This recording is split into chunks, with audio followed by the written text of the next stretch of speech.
সকাল থেকেই শহর কলকাতার আকাশ মেঘলা। ছুটির দিনেও বৃষ্টিপাতের সম্ভাবনা রয়েছে।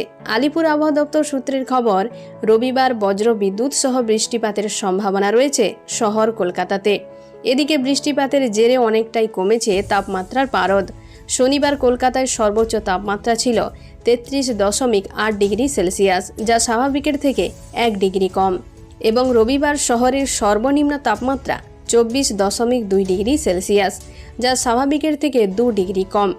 এদিন শহরের সর্বোচ্চ তাপমাত্রা থাকতে পারে 34 ডিগ্রি এবং সর্বনিম্ন তাপমাত্রা থাকতে পারে 26 ডিগ্রি সেলসিয়াসের কাছাকাছি। শনিবার থেকে দক্ষিণবঙ্গের জেলাগুলিতে বৃষ্টিপাত কমেছে, যদিও বীরভূম, মুর্শিদাবাদ, নদিয়াতে বৃষ্টিপাতের সম্ভাবনা রয়েছে। এছাড়াও দক্ষিণবঙ্গের জেলাগুলিতে বিক্ষিপ্তভাবে রয়েছে হালকা বৃষ্টিপাতের সম্ভাবনা। সোমবার পর্যন্ত উত্তরবঙ্গে ভারী বৃষ্টিপাতের সম্ভাবনা রয়েছে। দার্জিলিং, কালিম্পং, আলিপুরদুয়ার, কোচবিহার ও জলপাইগুড়িতে বিক্ষিপ্তভাবে বৃষ্টিপাত হতে পারে। এছাড়াও ঘন্টায় 50 কিলোমিটার বেগে ঝোড়ো হাওয়া বইতে পারে। দক্ষিণ পশ্চিম বাতাস শক্তিশালী হওয়ায় উত্তর পূর্ব ভারতের বিভিন্ন রাজ্য এবং উত্তরবঙ্গে ভারী বৃষ্টিপাতের সম্ভাবনা তৈরি হয়েছে। রবিবার পর্যন্ত মৎস্যজীবীদের সমুদ্রে যাওয়ার ক্ষেত্রে জারি হয়েছে নির্দেশিকা। দক্ষিণ পশ্চিম বাতাসের জেরে উত্তাল হবে সমুদ্র, আর এর জন্যই নির্দেশিকা।